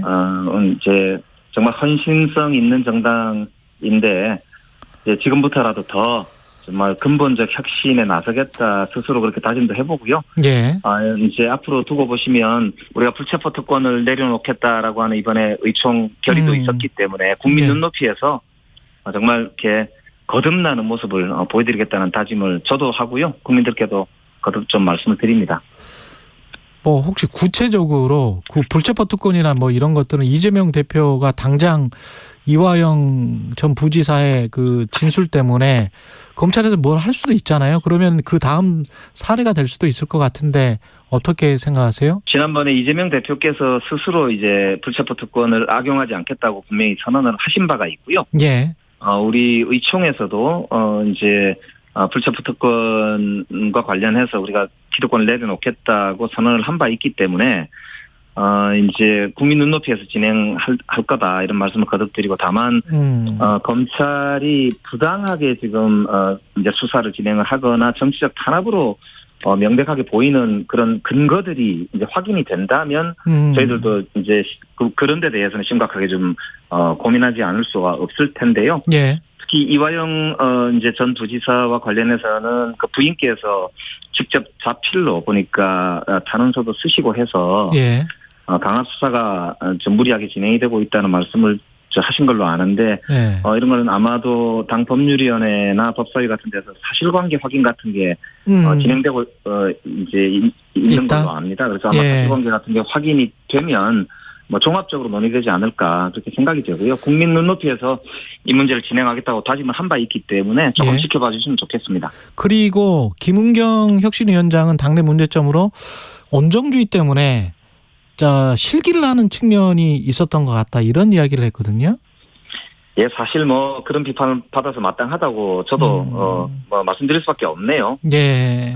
우리가 이제 덩치도 워낙 크고 또 대응하다 보니까 사실 좀 느리게 대응을 하면서 국민들께서 기존 민주당답지 않다 이런 실망감을 많이 가지는 게 사실인 것 같습니다. 예. 이제 혁신위도 꾸려졌고 저희들도 이제 선거를 제대로 치르려면 내부 아픔이 있더라도 바뀌기 위해서 정말 심각한 내부 싸움이 있더라도 감수하고 변화하려고 노력하지 않을 수 없다. 그래서 조금 지켜봐 주십사는 말씀드리고요. 국민의힘도 사실 따지고 보면 그런 많은 과정을 거쳐서 또 오늘까지 이른 거잖아요. 저희들도 이제 지금부터 정말 더 본격적으로 잘하기 경쟁을 해야 되는 상황인 것 같습니다. 예. 의원님이 지금 정개특위 야당 간사시기 때문에 어제 위성정당 관련한 준연동형 비례대표제 합헌 결정이 나왔고요. 네네. 그러나 그런 식으로 만든 위성정당 만든 거는 꼼수다라고 이야기를 했고. 그리고 어떻게 이제 바꾸기는 바꿔야 되겠죠? 어떻게 바꿔야 됩니까? 지금 이제 현재 취지는 국민들의 표가 대량 사표가 발생하고 특정 지역의 지역 독점 때문에 국회가 국민을 닮은 국회로 되지 못한다. 그래서 지금 준연동형 비례대표제가 합헌이다. 그렇죠. 비례성을 높여라. 이렇게 이제 판시한 거란 말입니다. 그렇죠. 그렇기 때문에 민주당이 일관되게 주장해왔던 이제 지금 비례대표제 확대라든지 아니면 권역별로의 전환 이런 부분이 더 힘을 얻게 된 상황입니다. 그래서 저희들은 사실상 당론으로 현재 선거법 협상에 임하고 있는데요. 국민의힘이 기득권을 좀 버리고 진짜 국가를 위해서 좀 이제 대승적으로 협상에 나설 시기다 이런 걸 촉구드리고 싶고요. 예. 정개특위 양 간사 간에는 지금 벌써 밀도 있게 여러 번 만났습니다. 그런데 아무래도 당의 지도부가 움직여야 되는 문제이고 특히 여당은 아마 용산 입김도 있다고 저는 봐서 이제 대통령께서 중대선거구제를 지난번에 호기롭게 말씀하셨으니까 좀 이제 진취적인 자세로 좀 임해 주십사 하는 부탁을 드리고 싶습니다. 예, 여기까지 듣겠습니다. 김영배 민주당 의원이었습니다. 고맙습니다. 네, 고맙습니다.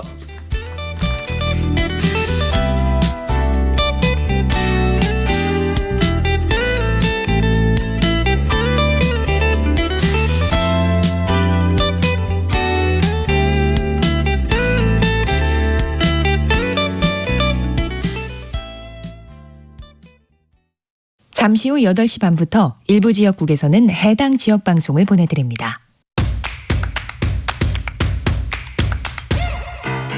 가자! 배종찬입니다. KBS로 오는 길이 너무 행복해서 다 잊어버렸다. 시사본부가 역시 전통이죠. KBS의 역사라고 봐야 돼. 가장 공정한 방송이다. 고정해야 되지 않을까요? 고정해줘요. 배종찬의 시사본부 평일 낮 12시 20분 매일 고정입니다. 일라디오도 고정. 화이팅. 진행은 서툴지만 내용은 알찹니다. 진실의 편에서, 정의의 편에서, 약자의 편에서 뉴스를 전합니다. 주진우 라이브와 함께 더 많이, 더 오래 웃었으면 좋겠습니다. 매일 오후 5시 5분 KBS 1라디오 주진우 라이브. 지금 시각은 8시 30분입니다. KBS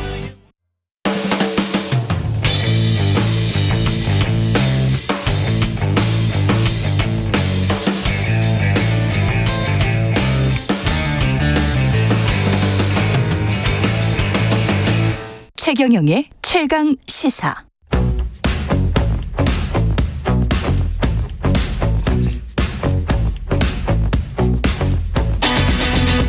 심리로 들여다보는 세상 이야기. 뉴스는 십니다. 네, 정치, 경제, 사회 등 우리 사회 다양한 이슈를 심리학적 관점에서 풀어보는 시간입니다. 예, 최경영의 최강시사 뉴스는 십니다. 아주대학교 심리학과 김경일 교수 나오셨습니다. 안녕하십니까? 안녕하세요. 예, 교수님은 전화, 문자 중에 어느 쪽을 선호하십니까? 전화, 문자? 저도 문자. 문자? 네. 아, 문자. 네. 전화시죠. 아닌데. 문자를 요즘은 더 선호하게 됐습니다. 네. 네. 그 처음 저한테 연락하실 때도 문자로 하셨어요. 그렇죠. 네네. 그래서 요즘은 좀 문명인이 된 것 같습니다. 그 문자를 아직 가지고 있는데 굉장히 외교 문서까지는 아니고 나이가 비슷한 동년배인 분들이 보내는 문자 중에서도 상당히 좀 뭐라 그럴까요? 굉장히 정중하고, 좋은 말로 정중하고 나쁜 말로는 건조하게. 저한테 문자를 보내서 제가 그 인상이 지금도 남아 있어요. 네네. 사실은 좀 뭐랄까요? 이게 쑥스럽기도 하고 뭔가 뭔가 그런 게 있어요. 네네. 거기서 제가 불친절함을 느꼈다기보다는 이분이 되게 쑥스러움을 많이 타는 분이구나. 라는 걸 저도 느꼈죠. 네네네. 그리고 전화를 할 때나 문자를 보낼 때도 그렇지만 끊을 때도 있잖아요. 저는 쉽지 않죠. 전화를 끊을 때도 제가 항상 하면서 이렇게 끊거든요. 뭐가 없어요. 고맙습니다. 고맙습니다도 잠깐 하다가 고맙습니다. 이러면서 끊어요. 되게 쑥스럽게. 이거는 어떤 심리 때문에 그러는 겁니까? 아니 원래 사람이 실제로 지난 수십만 년 동안 그렇게 갑작스럽게 누군가와 대화를 하다 이별을 해본 적이 없어요. 그렇구나. 대부분 아는 사람들, 같이 살았구나. 그렇죠. 같이 사는 사람들, 마을에 많아야 100명 내외의 사람들 그렇게 정말 오랫동안 살았기 때문에 이거는 말의 문제이기 이전에 뇌의 문제라고 봐야 되거든요. 그렇군요. 네네. 그러니까 실제로 난 모르는 사람, 생전 처음 보는 사람, 심지어 얼굴도 모르는 사람과 대화를 주고받는 그런 모드의 뇌가 지난 30만 년 동안 없었잖아요. 네네. 이게 새롭게 우리가 그렇죠. 진화를 해야 되는 영역이군요. 굉장히 어려운 그거고요.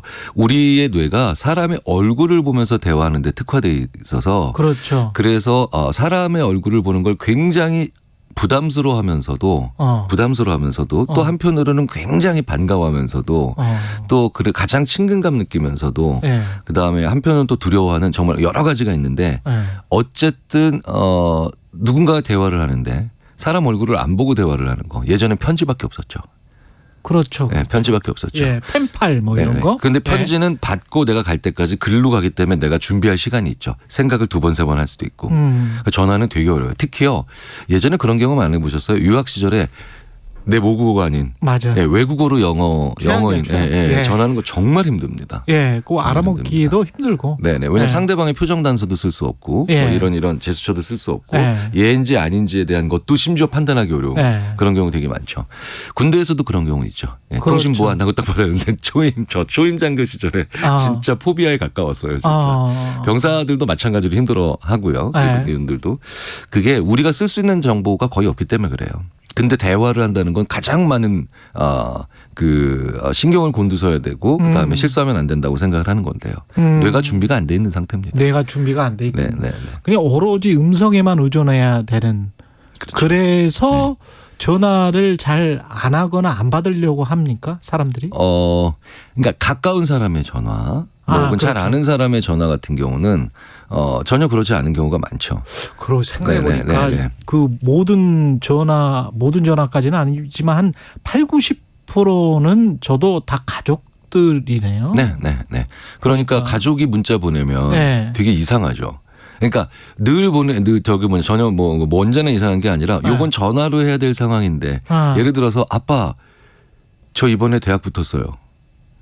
이게 문자로 왔다고 하면 뭐지? 약간 느낌이 이상하죠. 네. 그러니까 가깝고 친근하고 그다음에 정서적인 메시지. 이게 정서적인 메시지일수록 그러니까 조금 더 대면 해야 되고 그다음에 기능적인 메시지일수록 기능적인 메시지일수록 조금 더 문자로 가면 좋겠는데 그 룰이 사람마다 조금씩 다르죠. 그렇죠. 그런데 굉장히 기능적인 대화인데 굳이 문자가 아닌 전화가 아닌 대면 이거 요구하는 분들한테 우리는 정서적으로 힘들 거죠. 근데 그거를 요구하는 사람들이 분명히 있긴 있죠. 저도 그런 사람 중에 한 명이었기 때문에 직업적으로 어쩔 수가 없이 이제 전화를 무조건 걸어야 되고 사실 확인을 해야 되니까. 그러면 이제 그분 같은 경우는 굉장히 이제 불쾌할 수밖에 없고. 불쾌라는 게 그냥 대부분 보내는 사람의 마음과 읽는 사람이나 아니면 듣는 사람들 그런 사람들의 마음이 서로 정서가가 일치하지 않죠. 정서가 일치하지 않는 거예요. 그래서 제가 그런 얘기 자주 합니다. 이제 학생들한테 농담 반 하지만 진담도 반 섞어서 연애할 때 진짜로 싸우거나 다투거나 아니면 이럴 때 진짜 문자나 카톡으로 하지 말라고. 그게 굉장히 오해를 많이 만들거든요. 그냥 직접 만나거나. 만나는 게 그럼 제일 좋습니까? 그렇죠. 만나서 할 때는 입장 차이가 있을 때 만나야 돼요. 그러니까 이게 심리학 연구가 되게 많거든요. 그러니까 왜 상대방의 마음이랑 나의 마음이 왜 불일치할 때 더 중요한 건 상대방의 마음에 대한 오해를 하면 안 되잖아요. 그렇죠. 그런데 우리가 이제 왜 지금 코로나 팬데믹 끝나고 대면으로 해야 되냐, 뭐 온라인으로 해야 되느냐, 뭐 화상으로 해야 되냐 이런 거 많이 있잖아요. 상대방의 마음과 내 마음의 이견이 많이 좁혀져 있을 때, 그러니까 많이 벌어져 있을 때, 이견이 클 때, 이때는 만나야 돼요. 만나야 돼요. 그러니까 이거 전화로 하면 안 돼요. 화상도 별로 효과가 없어요. 그런데 다양한 의견을 낸다. 혹은 뭐 예를 들어서 뭐 좀 창조적이거나 새로운 아이디어를 좀 내보자라고 할 때는 오히려 떨어져서 그 다음에 더 얼굴 덜 보고 하는 게 더 나을 수도 있어요. 그럴 때 많거든요. 의외로 근데 굉장히 많은 경우에 반대로 하죠. 그러네. 입장 차이가 있을 때 어떻게든 만나야 되거든요. 그러네요. 그러니까 입장 차이가 너무 크니까 좁혀지고 난 다음에 만나자. 이게 심리학자로 보면은 말이 안 되는 겁니다. 말이 안 됩니까? 일단 입장 차이 만나야. 크니까 무조건 얼굴 보자. 그냥 밥이라도 같이 먹으면서 만나야 되는 거군요. 이게. 그래서 그 차이가 많이 벌어져 있는 사람이 불쑥 나는 문자인데 이 사람은 전화. 나는 전화를 요구하는데 이 사람은 얼굴 보자. 이러면 이제 우리가 힘들어지고요. 그런 상황이 반복되면은 가뜩이나 이제 왜 힘든 우리가 사회적으로 소진되기도 쉬워요. 그렇죠. 근데 일반적으로 뭐 지금 세대가 워낙 뭐 핸드폰에 어렸을 때부터 익숙해서 그런지는 모르겠습니다만은 지금 세대가 유달리 전화를 하기도 싫어하고 받기도 싫어한다. 문자로만 계속 주고받는다. 그런 지적은 맞는 겁니까? 저 예전에 고등학교 다닐 때 선생님 한 분이 들어오셔서 왜 나한테 직접 와서 얘기하지 않고 쪽지를 전달하냐고. 사실 더 젊은 세대가 더 나이 든 세대에게 간다는 게 쉽지가 않아요. 그렇게 쉽지 않은 일이고요. 자기들끼리도 문자는 많이 하던데. 그렇죠. 근데 그게 왜 그러냐면 제가 이제 더 후배 세대 분들을 꼭 굳이 변명해 드리는 게 아니라 그 세대일수록 좀 더 느슨하게 다양한 관계예요. 느슨하게 네, 느슨하게 다양한 관계. 네네. 그래서 예전에 왜 그 KBS에서 방영했던 TV 손자병법 보면 예. 그 친구 얼굴을 왜 안 보고 전화로 하냐고. 그때 만년 과장님이셨던 연극 배우 오영경 배우께서 그 이장수 과장이라고 만년 과장이셨는데 자기 부하 직원들 젊은 직원들한테 그거 가서 만나면 될 걸 그냥 사무실에서 왜 굳이 친구랑 전화하냐고. 그랬더니 이제 이 젊은 직원은 말투가 그냥 이 친구는 전화로 해도 되는 사이라고. 근데 느슨하게 다양한 거예요. 근데 더 기성세대는 항상 더 좁고 깊은 관계죠. 상대적으로 항상 그래요. 그렇군요. 네, 항상 그래요. 완전히 이해됐어요. 느슨하게 다양한 관계인데 그게 또 훨씬 더 좋을 수도 있으니까. 네. 좁고 깊은 관계보다. 그래서 그런 깊은 관계가 되기 전에 전화로 예전에 데이트하는 1970년대 전화로 이렇게 데이트하는 걸 보고 그때 어르신들이 이거 뭐 하는 거냐고. 이거 가짜 연애라고. 네네네. 이런 얘기들도 많이 한간에 나왔죠. 그러면 우리가 뭐 꼭 전화를 해야 된다. 서로 간에 소통해야 된다. 이거에 관한 강박을 가질 필요는 없군요. 소통이 만약에 잘 된다면 그냥. 그럼요. 네네네. 그러니까 자기 방식 그다음에 자기한테 익숙한 그런 형태의 대면의 정도를 그게 맞다라고 생각하고 그것만 맞다라고 생각하는 게 가장 큰 문제지. 네네네. 상대방이 특별히 반사회적인 것도 아니고, 그렇죠? 사회적 규칙을 어기는 것도 아닌데, 그게 그렇게 불쾌한 사람들이 그런 분들이 대부분 가장 갈등을 많이 만들어내는 사람들이다. 그런 연구들도 많이 합니다. 저희들이. 그렇군요. 근데 이제 좀 소심해서 전화를 하기도 뭐 그렇고 전화를 받기도 좀 그렇다는 분들이 요즘 많이 늘어난 거는 같은데 그거에서는 좀 벗어날 수 있는 방법이 있습니까 혹시? 그런 부담들이 크게 변하려고 하면 항상 문제가 생기고요. 네, 그래서 왜 아주 내향적인 사람인데 외향적인 사람이 꼭 될 필요는 없겠지만 조금 더 그래도 좀 외향적인 사람처럼 해야 사회 활동이 잘 된다. 그렇죠. 라고 하면 그 연습 과정에서 저희들이 이렇게 조언드려요. 세게 한번 외향적으로 확 하면 될 것 같지만 그게 최악의 방법이다. 그러니까 예를 들어서 안녕하십니까 여러분들 오늘 제가 사회 보겠습니다. 이러면 큰일 나고요. 가볍게 평상시보다 조금 더 큰 목소리로 인사하기. 그다음에 이건 제가 한번 해보겠습니다라고 조금 살짝 더 나서보기. 그래서 강도 100짜리 행동 하나보다 10짜리 행동 10개, 5짜리 행동 20개 뭐 이런 식으로 잘게 썰어서 소심하다 사실 다 소심하거든요. 소심한 분들이라고 자기가 생각할수록 그 진짜로 정말 그 소의 그러니까 소심한 거에 감당이 가능한 작은 크기로 조금씩 횟수 늘리는 게 훨씬 더 좋습니다. 그 젊은 직원들도 그렇고 과장 부장님들도 그런 고민을 꽤 하시던데 사람 유형이 이런 것 같아요. 특히 문과 쪽은 리서처와 마케터가 있는데 리서처는 이제 자기 일만 하면 되는 거고 마케터는 이런 콜드콜이라고 하죠. 전화를 막 많이 해야 되는데 그게 그쪽에서 굳이 전화를 받을 필요가 없는 전화를 막 하는 거잖아요. 영업 쪽이니까. 근데 그걸 두 개의 능력이 합쳐진 인재를 원하거든요. 회사는. 그렇죠. 둘 다 잘하는. 둘 다 잘하는. 그리고 그 사람도 아마 그런 걸 원할 거예요. 그런 거를 뭘 디벨롭할 수 있는 방법 같은 게 있습니까? 그럼 이렇게 말씀을 보통 드립니다. 둘 중에 하나는 기술이고 나머지 하나는 기질이다. 그러니까 둘 다 기질로 만들 수 없으니까. 둘 다 기질로 만들 수 없으니까. 하나는 기술이 되는 거죠 결국. 우리가 나이 들어가면서 만약에 내향적인 사람이다. 그러면 리서처라고 표현했는데 그런 마케터의 기술을 가지는 거죠. 그러면 기질적으로 허용되는 건 굉장히 자연스럽죠. 그런데 그런 사회적 기술을 가지게 된다는 건 조금 더 소진량이 많겠죠. 자기의 뇌의 소진량이 많다. 그러니까 내가 기질적인 것, 내 기질에 부합되는 거를 하는 게 아니라 기술로 후천적으로 배운 기술로 하는 행동을 많이 하고 난 다음에는 제일 중요한 거예요. 잘 쉬어야 돼요. 잘 쉬어야 돼요. 그러니까 피로 사회가 그다음에 과로하는 사회가 왜 안 좋냐면 그 사람의 사회적 기술을 쓰고 난 다음에 쉴 시간을 스스로도 못 가지고 안 주면 이게 이제 어디선가 터지고 그래서 번아웃이 많아지는 거거든요. 예.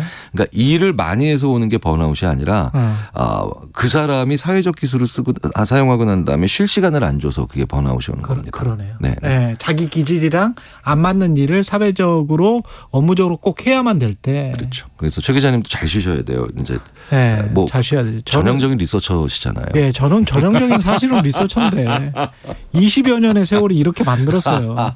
저를 오해하지 마세요. 저 아이예요, 아이. 내향성입니다. 네, 네. 그 학교 다니실 때의 모습을 기억하는 분들은 정말 지금 모습과 정말 다른 걸 기억하고 계시더라고요. 정말 내성적입니다. 네, 여기까지 듣겠습니다. 뉴스는 쉽니다. 김경일 교수였습니다. 고맙습니다. 감사합니다. 이 시각 교통정보입니다. 오늘 고속도로 출근길 정체는 길지 않지만 돌발 구간이 많습니다. 경인고속도로 서울 방향 서인천 부근 3, 4차로에서 사고 났습니다. 이후로 부천에서 신월까지 속도 떨어지고요. 제2경인고속도로 성남 쪽으로 석수 부근 4차로에서 사고 났습니다. 수도권 제1순환고속도로 구리에서 판교 방향은 구리 부근 4차로에서 사고 나면서 정체고요. 이후로 상일과 송파를 앞두고 밀립니다. KBS 교통정보 센터였습니다.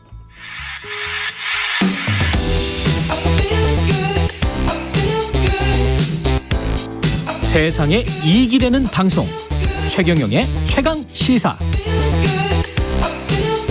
네, 지난 18일 20대 초등학교 교사가 서울 서초구 자신의 학교에서 숨진 채 발견됐는데요.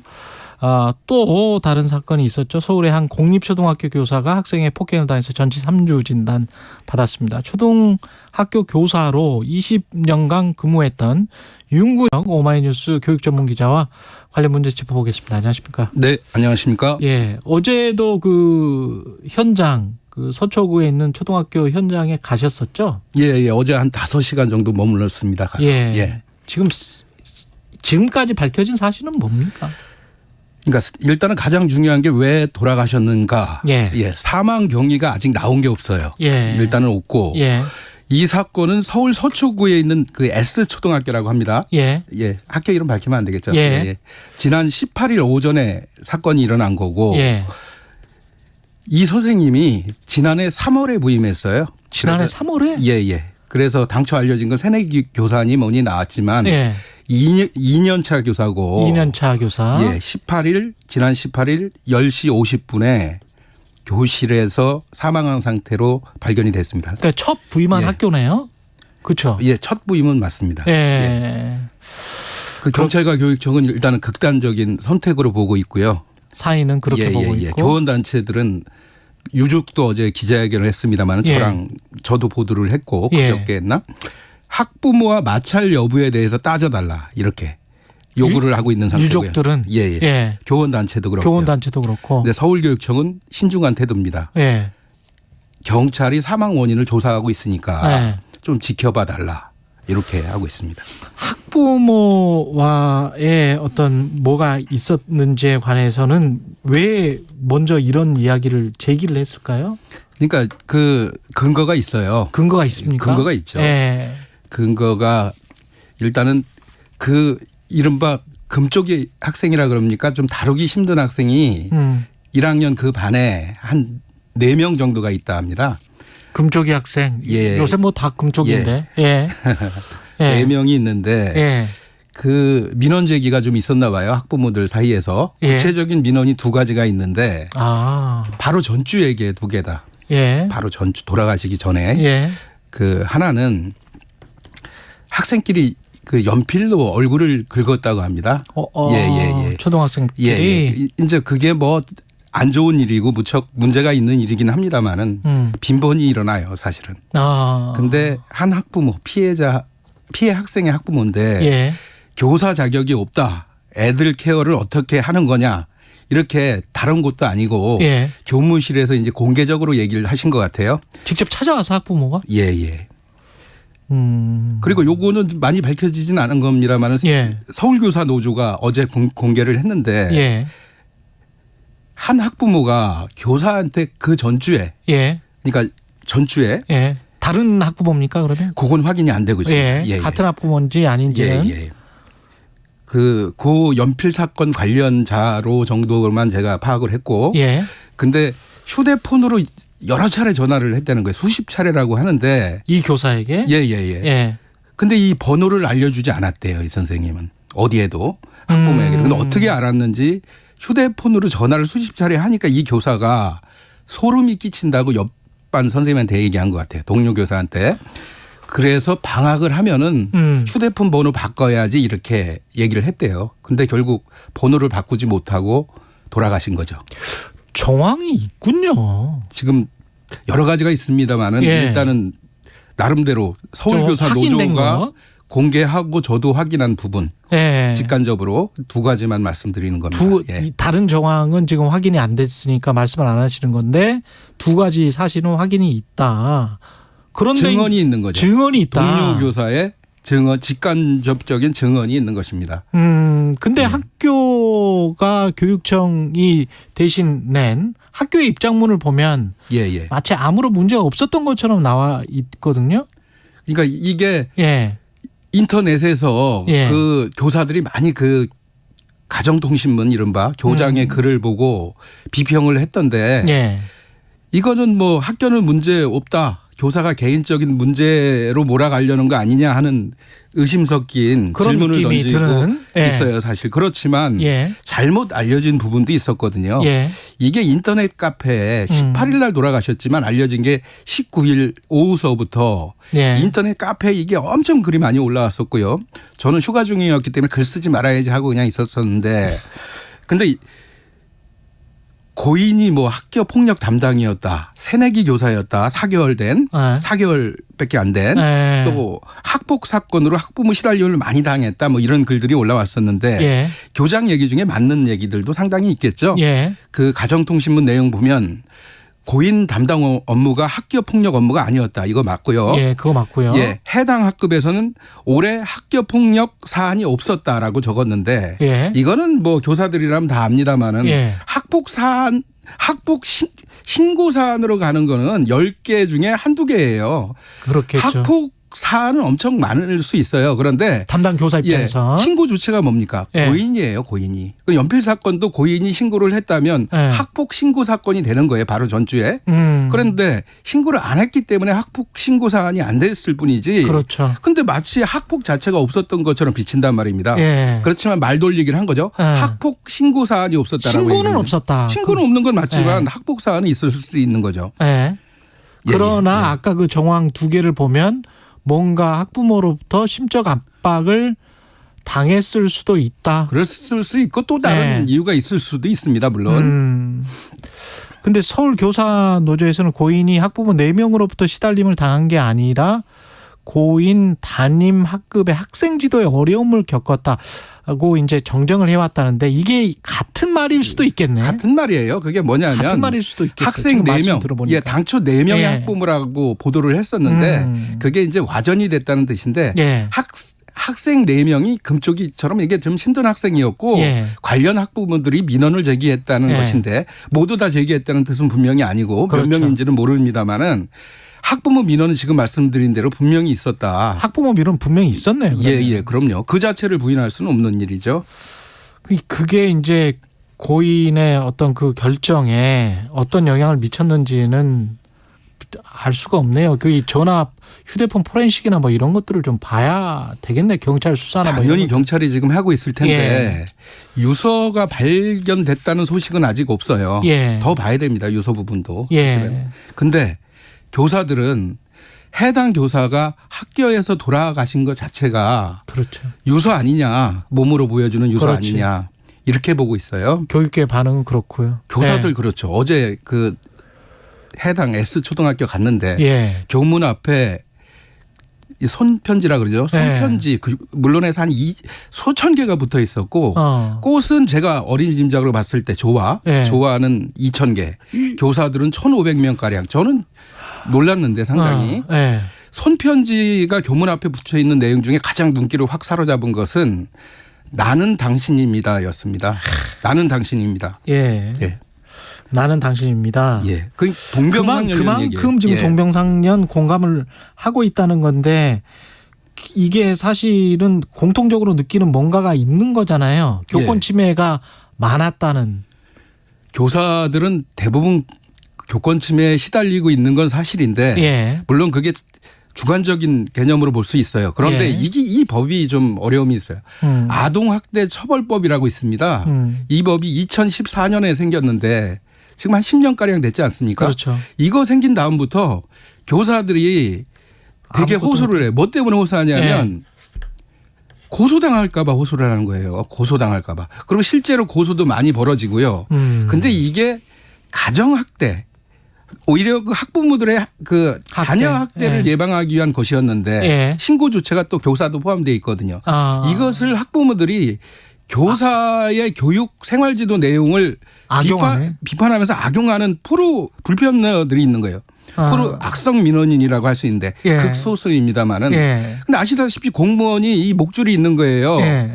기소가 됐다 하면은 학교에서 일단 징계에 오를 수 있는 거고 그다음에 그 파면을 직권 면직을 당할 수가 있는 사안 아닙니까? 그러다 보니까 교사들이 벌벌 떠는 게 사실인데 법의 애초 취지대로 가정 부분이나 다른 부분으로 해야지 공교육기관은 감시의 눈들이 많거든요. 그렇기 때문에 교사의 생활지도나 교육에 대해서는 아동학대 처벌 대상에서 제외하는 게 맞지 않느냐 이런 지적이 많고 저도 동의합니다. 거기에 대해서는. 사실 20년 정도 초등학교 교사를 하셨기 때문에 비슷한 경험이 혹시 있으셨습니까? 저는 또 맞은 적이 있죠. 애한테 맞은 적이 있습니다. 그건 이따가 뭐 맞는 교사 얘기도 있습니다만.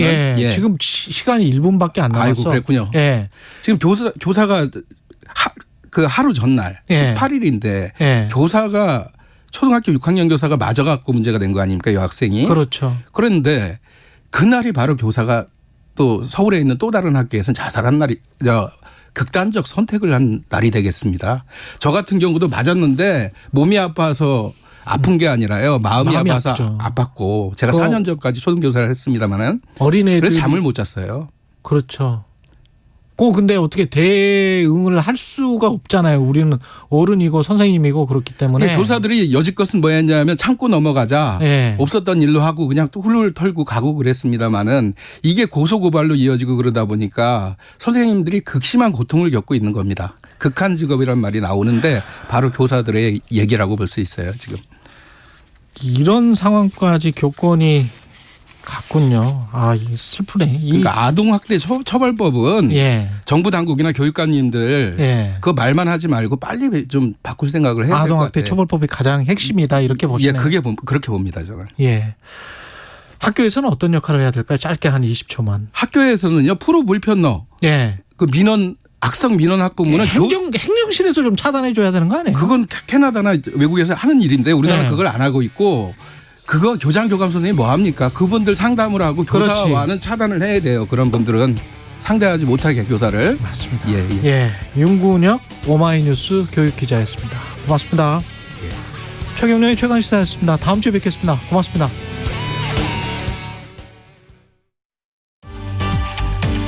여름철에는 집중호우로 인한 재난재해가 발생할 위험이 높아 철저한 대비가 중요합니다. 집중호우가 시작되면 차량 속도를 줄이고 물에 잠긴 도로, 지하차도, 교량 통행 시 주의해야 합니다. 급류에 휩쓸리거나 침수 위험이 있는 지역에는 접근